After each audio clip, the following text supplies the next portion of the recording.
Hello everyone, welcome in uni study economics. तो आज हम बात करते हैं इन्वायरमेंटल इकोनॉमिक्स के ऊपर। इसमें हम कंप्लीट स्टडी करेंगे इन्वायरमेंटल इकोनॉमिक्स की। तो फर्स्ट थ्योरी जो हमारी है माल्थेनियस थ्योरी। माल्थेनियस थ्योरी बताता है population increase in geometrical progression and food supply will increase in arithmetical progression. में जो हमारा पॉपुलेशन है वो हमें ज्योमेट्रिकल प्रोग्रेशन से हमारा इंक्रीज करेगा, ज्योमेट्रिकल वे से, बट जो हमारा फूड सप्लाई है वो अर्थमेटिकल प्रोग्रेशन से इंक्रीज करेगा। माल्थियस की थ्योरी को में जो प्रॉब्लम्स आती हैं उनको करेक्ट करने के लिए दो मेजर का यूज करते हैं। फर्स्ट जो होता है प्रिवेंटिव चेक्स मेजर होते हैं एंड सेकंड जो होते हैं positive checks measure. Preventive checks measures में आते हैं जैसे late marriage, chastity etcetera. And positive checks में वॉर, फेमाइंस, वाइस एक्सेट्रा, ये सब जो है वो पॉजिटिव चेक्स में आते हैं। एंड सेकेंड पॉपुलेशन के ऊपर हम स्टडी करते हैं, वो है ऑप्टिमम थ्योरी ऑफ पॉपुलेशन है। सेकेंड थ्योरी की जो बात करते हैं, इसमें हम बात करते हैं optimum theory of population. Optimum theory of population is the ideal population which combined with other resources of countries will yield maximum return. Means हम ऐसे रिसोर्सेज को कंट्री में यूटिलाइज करें कि उससे हमें मैक्सिमम रिटर्न हो जाए। ये जो बताती है ऑप्टिमम थ्योरी ऑफ पॉपुलेशन बताती है, और ये theory Cannan, Sidgwick, Dalton and Robinson ने दी है। और फर्स्टली जो ये थ्योरी दी गई है वो कैनन की तरफ से दी गई है। ये हमारा जो है एवरेज प्रोडक्ट बताता है लेबर का। और साइज ऑफ पॉपुलेशन मीन्स हमारा पॉपुलेशन फर्स्टली इंक्रीज करता है एंड आफ्टर दैट ये मैक्सिमम हो जाता है एंड देन जो होता है वो डिक्रीज करता है।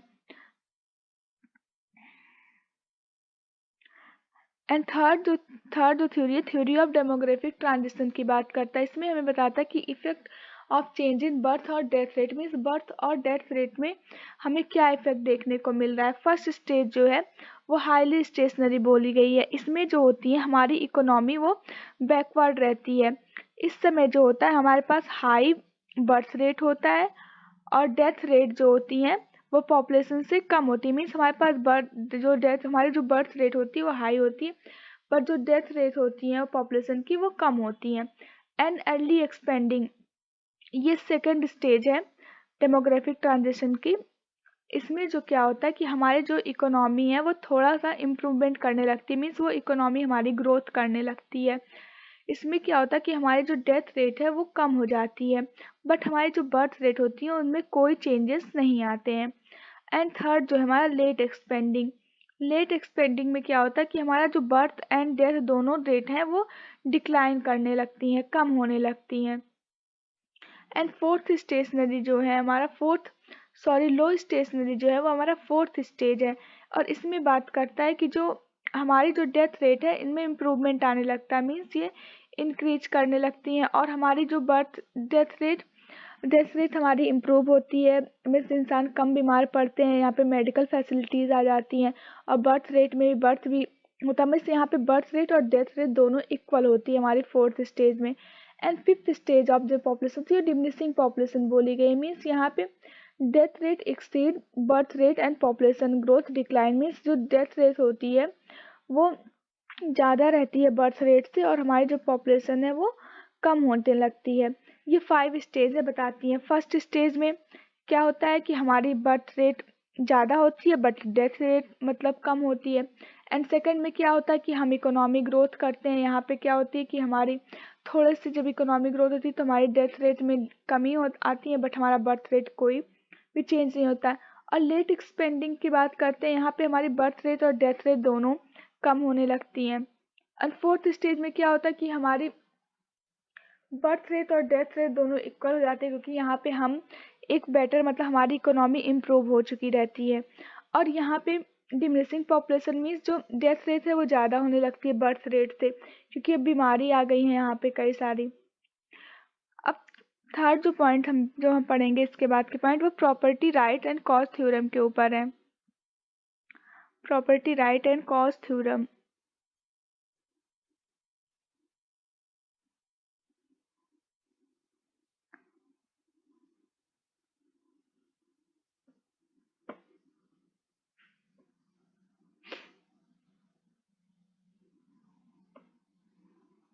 Property right and cause theorem.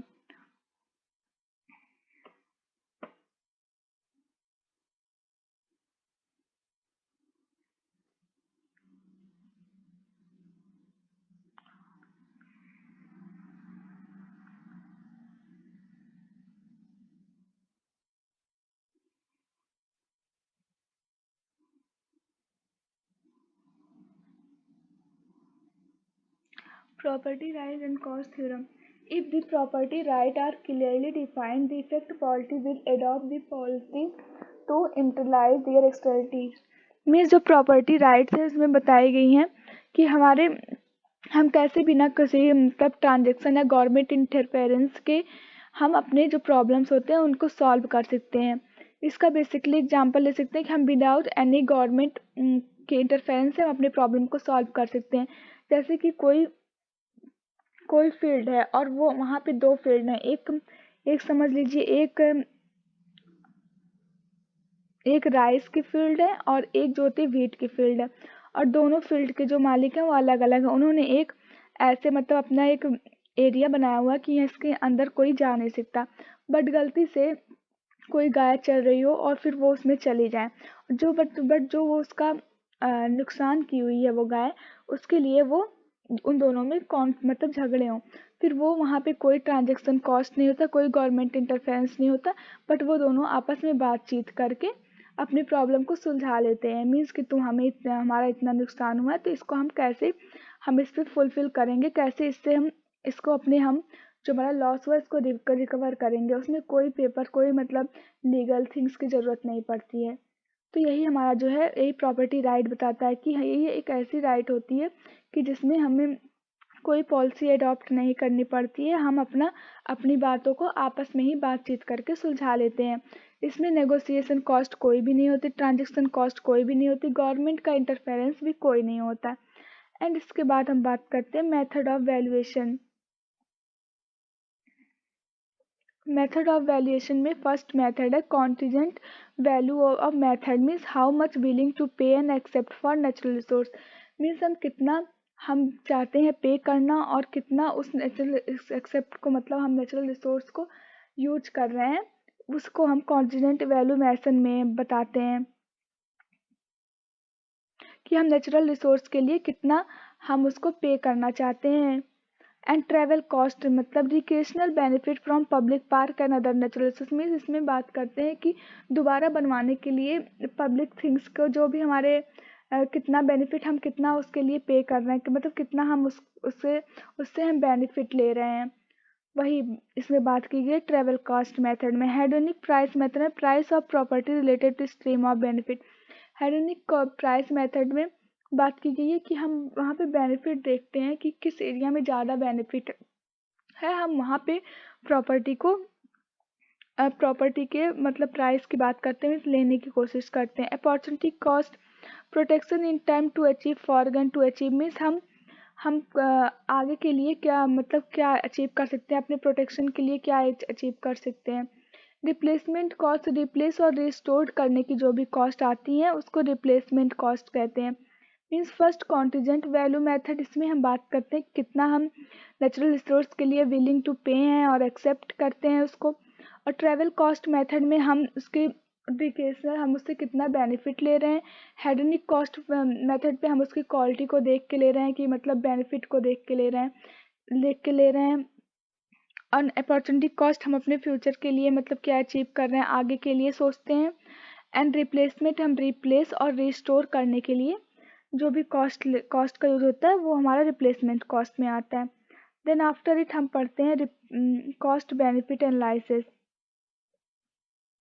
An organization framed work for identifying, quantifying and comparing the cost and benefit, means cost benefit advantage analysis होती है।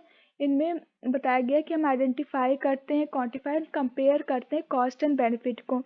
मीन्स जैसे कि कोई इंडस्ट्री सेटअप की गई है, अब यहाँ पे पहले क्यों वो जो इंडस्ट्री है वो हमारे इन्वायरमेंट को हार्म भी करेगी और उससे हमें फ़ायदे भी होंगे। फ़ायदे क्या होंगे कि इंडस्ट्री नहीं लगेगी, उससे वर्कर्स को अनएम्प्लॉयमेंट मिलेगा, उस एरिया की डेवलपमेंट होगी, वहाँ पे अच्छी ग्रोथ होगी। एंड जो उसका नेगेटिव पॉइंट्स है वो ये है कि वहाँ उससे पॉल्यूशन होगा, हमारे इन्वायरमेंट को हार्म होगा। मीन्स लेकिन जब ये फैक्ट्री में हम देखते हैं कि हमारा क्या फ़ायदा, मीन्स अगर ज़्यादा लोग इससे अनएम्प्लॉयड हो रहे हैं, ज़्यादा लोगों को फ़ायदा हो रहा है, तो हम उस इंडस्ट्री को बंद नहीं करते, उस इंडस्ट्री को चलने देते हैं।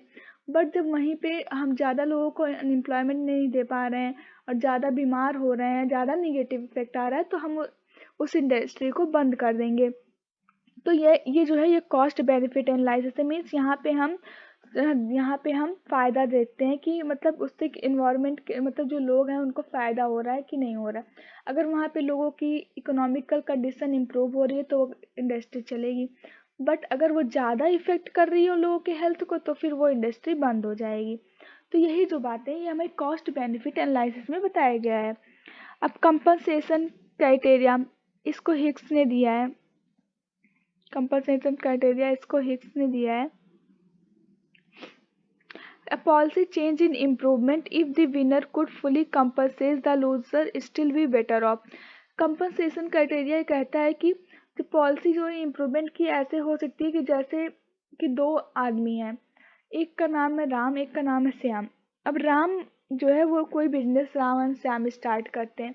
राम का जो बेनिफिट है वो ज़्यादा आता है, 15 करोड़ के आसपास आता है, और जो श्याम है उसको लॉस हो जाता है। तो राम श्याम को इतना उसकी हेल्प कर दे कि उससे उसका भी नुकसान ना हो और श्याम का जो बिजनेस है उसमें भी उसकी हेल्प हो जाए। तो यही जो चीज़ें है वो कंपनसेशन क्राइटेरिया बोलता है कि हम जो लूज़र है उनको ऐसा कंपनसेट करें कि वो बेटर ऑफ हो जाए बट अपना हम लॉस ना करें। एंड इसके बाद हम पढ़ते हैं मॉर्टेलिटी कॉन्सेप्ट के बारे में। मॉर्टेलिटी कॉन्सेप्ट में फर्स्टली आता है इन्फेंट मॉर्टेलिटी रेट। यहाँ पे death of children up to 0 to 1 के बीच में जितने भी बच्चों की डेथ हुई रहती है वो इन्फेंट मॉर्टेलिटी रेट में आते हैं। Crude birth rate, number of death पर 1000 पीपुल इन रिलेशन, मीन्स पर 1000 पीपुल की नंबर ऑफ डेथ पर 1000 पीपुल पे कितना हो रही है वो क्रूड बर्थ रेट बताता है। जीरो पॉपुलेशन ग्रोथ में बर्थ और डेथ रेट जो होती है वो इक्वल होती है। लाइफ टेबल जो होता है मेजर करता है average expectancy in country, means कितने लोग की लाइफ एक्सपेक्टेंसी कितना है वो हमारा लाइफ टेबल बताता है। Mortality suffering from disease, means हमारे कंट्री में कितने लोग सफ़र कर रहे हैं डिजीज से वो मोर्टेलिटी बताता है। एंड उसके बाद हम पढ़ते हैं फर्टिलिटी कॉन्सेप्ट के बारे में। Total fertility rate, sum of age specific fertility rate in women all specific group, means इसमें बताता है टोटल फर्टिलिटी रेट में कि जो औरत हैं उनको मतलब वो कितना जो है चाइल्ड को बर्थ दे रही हैं अपने रिप्रोडक्टिव एज के दौरान, ये जो है ये बताता है टोटल फर्टिलिटी रेट। और ग्रोथ रिप्रोडक्टिव रेट जो है total number of birth total number of female children having during her, ये बताता है कि कितना उन्होंने फीमेल चिल्ड्रन को बर्थ दिया अपने रिप्रोडक्टिव एज के दौरान, ये जो है हमारा ग्रॉस रिप्रोडक्टिव रेट बताता है। नेट रिप्रोडक्टिव रेट जो बताता है कि total female children women have during, मतलब उनके पास कितनी फीमेल चिल्ड्रन हैं उनके लाइफ स्पेन के दौरान, रिप्रोडक्टिव लाइफ स्पेन के दौरान। अब उसके बाद हम बात करते हैं ह्यूमन पॉपुलेशन पैरामिड के बारे में। ह्यूमन पॉपुलेशन पैरामिड को एज सेक्स पैरामिड भी बोलते हैं। इसमें मेल और फीमेल की पॉपुलेशन स्ट्रक्चर को डिफाइन किया जाता है। डेमोग्राफिक डिविडेंड इसमें बताता है वर्किंग एज पॉपुलेशन के बारे में। The economic growth potential that can be result from shift in population age structure, the share of working age population, mean बताता है कितने मतलब 15 से 64 जो होता है वो हमारा एज ग्रुप है और कितने लोग इसमें काम कर रहे हैं, ये जो है हमारा डेमोग्राफिक डिविडेंड बताता है। एंड उसके बाद हम बात करते हैं माइग्रेशन के बारे में। Migration total movement of people between region and country, means जो मूवमेंट हो रहा है पीपुल का रीजन्स में या कंट्री के में, तो ये जो होता है माइग्रेशन बताता है कि एक वर्कर्स अपने काम के लिए एक जगह से दूसरे स्थान तक जा रहे हैं। अब ये टर्डो माइग्रेशन मॉडल जो है वो मेनली बात करता है माइग्रेशन की, कि वो मतलब it explain the relationship of accelerate rural urban migration consist in rising urban unemployment, means जैसे जैसे अर्बन अनएम्प्लॉयमेंट इम्प्रूव होता है तो अर्बन अनएम्प्लॉयमेंट इंक्रीज होता है तो वैसे वैसे जो होते हैं हमारे लोग जो होते हैं रूरल की तरफ शिफ्ट हो रहे हैं। तो यही जो चीज़ें हैं बता रहे हैं कि कैसे अगर अनएम्प्लॉयमेंट हो जा रही है तो वो एक पर अपने वर्क के लिए दूसरी जगह पे जा रहा है। तो यही जो सारी चीज़ें हैं ये मेनली जो है हमारे इन्वायरमेंटल इकोनॉमिक्स में इन्हीं से हमारे क्वेश्चंस आते हैं। फिर लास्ट में एक बार हम समरी अप कर लेते हैं। इन्वायरमेंटल इकोनॉमिक्स में मैल्थेसियस थ्योरी होती है। मैल्थेसियस थ्योरी जो होती है ज्योमेट्रिकल प्रोग्रेशन की बात करती है और अर्थमेटिकल प्रोग्रेशन की बात करती है। इसको चेक करने के लिए दो मेजर यूज होते हैं, preventive check and positive check. And हम ऑप्टिमम थ्योरी ऑफ पॉपुलेशन की बात करते हैं। इसमें बताता है कि कितने नंबर ऑफ मतलब कितना ऐसा हम लोग रिसर्च को यूटिलाइज करें कि उससे हमें मैक्सिमम बेनिफिट मिल जाए। एंड उसके बाद हम बात करते हैं थ्योरी ऑफ ट्रांजिशन की। इसमें हमने 5 स्टेज के बारे में बात की है। इसमें हमने 5 स्टेज के बारे में बात की है। First highly stationary, second early stationary, third late expanding and fourth low stationary and fifth diminish. And उसके बाद हमने property lies and cost theorem की बात की कि वैसे इसमें गवर्नमेंट के बिना इंटरवेंशन के बिना किसी वह हेल्प के हम कोई भी काम किसी भी मैटर को कैसे हम मतलब सॉल्व कर सकते हैं। एंड उसके बाद वैल्यूएशन की बात की गई है। Method of contingent valuation method, travel cost method, hedonic price method, opportunity cost method, replacement cost method, इनके बारे में बात की गई है। उसके बाद हम बात करते हैं कॉस्ट बेनिफिट एनालिसिस। इसमें हम बात करते हैं कि क्या मतलब क्या बेनिफिट, हम कॉस्ट और बेनिफिट को कंपेयर करते हैं कि जहाँ पे हम वर्क कर रहे हैं वहाँ पे कॉस्ट जो आ रही है उससे हमें बेनिफिट मिल रहा है, वहाँ पे क्या उसके निगेटिव इम्पैक्ट पड़ रहा है। अब कंपनसेशन क्राइटेरिया की बात करते हैं कि हमें इसमें कंपनसेशन देना होता है ऐसा कि हमारा नुकसान ना हो। एंड मॉर्टेलिटी कॉन्सेप्ट के ऊपर बात करते हैं। यहाँ पे हम इन्फेंट मॉर्टेलिटी रेट की बात करते हैं, क्रूड बर्थ रेट की बात करते हैं, जीरो पॉपुलेशन ग्रोथ की बात करते हैं, लाइफ टेबल की एंड मॉर्बिलिटी की, फर्टिलिटी कॉन्सेप्ट के ऊपर बात करते हैं। इसमें हमने TFR टोटल फर्टिलिटी रेट के बारे में बात की, GRR ग्रॉस रिप्रोडक्टिव रेट की बात करी है, ANRR नेट रिप्रोडक्टिव रेट के बारे में बात की। फिर उसके बाद हम लोग ह्यूमन पैरामिड के बारे में ह्यूमन पॉपुलेशन पैरामिड के बारे में बात करते हैं तो यहाँ पे मेल एंड फीमेल के पॉपुलेशन स्ट्रक्चर को डिफाइन करता है। डेमोग्राफिक डिविडेंड की बात करते हैं। इसमें हमें वर्किंग स्टेज पॉपुलेशन के बारे में बताया गया। एंड माइग्रेशन की बात करते हैं। माइग्रेशन में कि मतलब कैसे अर्बन एम्प्लॉयमेंट राइज हो रहा है तो फिर उस वजह से हमारे वर्कर्स एक जगह से दूसरी जगह तक जा रहे हैं। Thank you for watching and like share and subscribe for this types of videos.